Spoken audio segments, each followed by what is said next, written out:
You want to look like a samurai? Cool. But right now your training looks like a lost Ronin wandering from machine to machine with no purpose. You do bench press Monday, bicep curls Tuesday, and skip legs forever. That's not a warrior physique. That's a mannequin with arms. A samurai didn't build his body in a gym. He built it through movement, pulling, pushing, climbing, bracing, exploding. His body was a weapon. Yours is a decoration. But don't worry. I'm going to show you the 3 pillars of the samurai frame and one forgotten technique I call the Ronin Diagnostic that instantly tells you if your core is real or just cosmetic. Let's forge this. The samurai physique has 3 pillars: the armor, the blade core, and the war base. Most calisthenics programs only hit 1.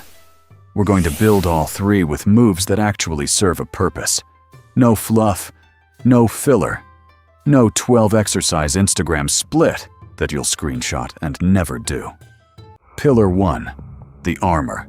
Your upper body needs to look like it's wearing a dew chest plate even when you're shirtless. And here's where most of you mess up. You start with chest. Wrong. Every samurai painting you've ever seen has that wide lat spread. That V-taper wasn't built doing push-ups alone. You need pull-ups, overhand, full range of motion, no kipping, no swinging like a fish on a hook. This is your foundational pull. It builds lats, rear delts, and grip strength. If you can't do one yet, start with dead hangs and Australian rows until you earn it. And I mean earn it. No band-assisted shortcuts. Once pull-ups feel like breathing, move to what I call the samurai draw, the archer pull-up. One arm pulls most of the load while the other assists. Imagine drawing a bow. That's the movement.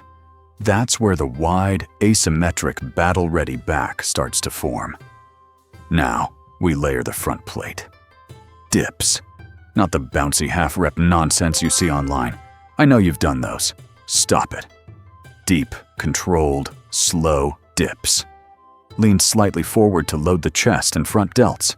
3 sets, 8 to 12 reps, full depth. For shoulders, pike push-ups. Hands on the floor, hips high, pressing overhead.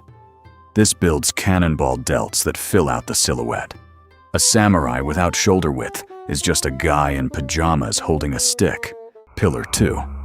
The blade core. This is where it gets interesting, and where 90% of you will feel personally attacked. You think core training means crunches, don't you? Lying on the floor, hands behind your head, doing 200 reps while watching Netflix. That's not training. That's a nap with extra steps. A samurai's core wasn't built to crunch. It was built to brace, to absorb a hit, to transfer force from the ground through the hips into a cut that splits bamboo. That requires anti-movement strength. Your core's real job is to resist motion, not create it. And I can prove your core is lying to you right now with one test. I call it the Ronin Diagnostic. The hollow body hold. Lie on your back, arms overhead, legs straight, everything off the ground. Hold for 30 seconds. If your lower back peels off the floor, congratulations. Your six-pack is a 6 fraud. It's decorative. It tells you nothing about real function. But here's the good news. Fix this one position and everything else gets easier. Next, the move that humbles everyone. The L-sit. Sit on the floor, hands beside your hips, lift your entire body with legs straight out in front. Can't do it? Don't worry, nobody can the first time. Tuck your knees. This one move destroys hip flexors, lower abs, and obliques simultaneously. It does what 5 gym machines pretend to do. Then the crown jewel, dragon flags. Lie on a bench, grip behind your head, lower your entire body as one rigid blade. Slowly. If you can do 5 clean dragon flags, your core is stronger than most people you'll ever meet. And if you can't, now you know what to train instead of crunches. Pillar 3. the war base. Here's where the samurai separates from the statue. A statue has a nice upper body and toothpick legs. A samurai moved.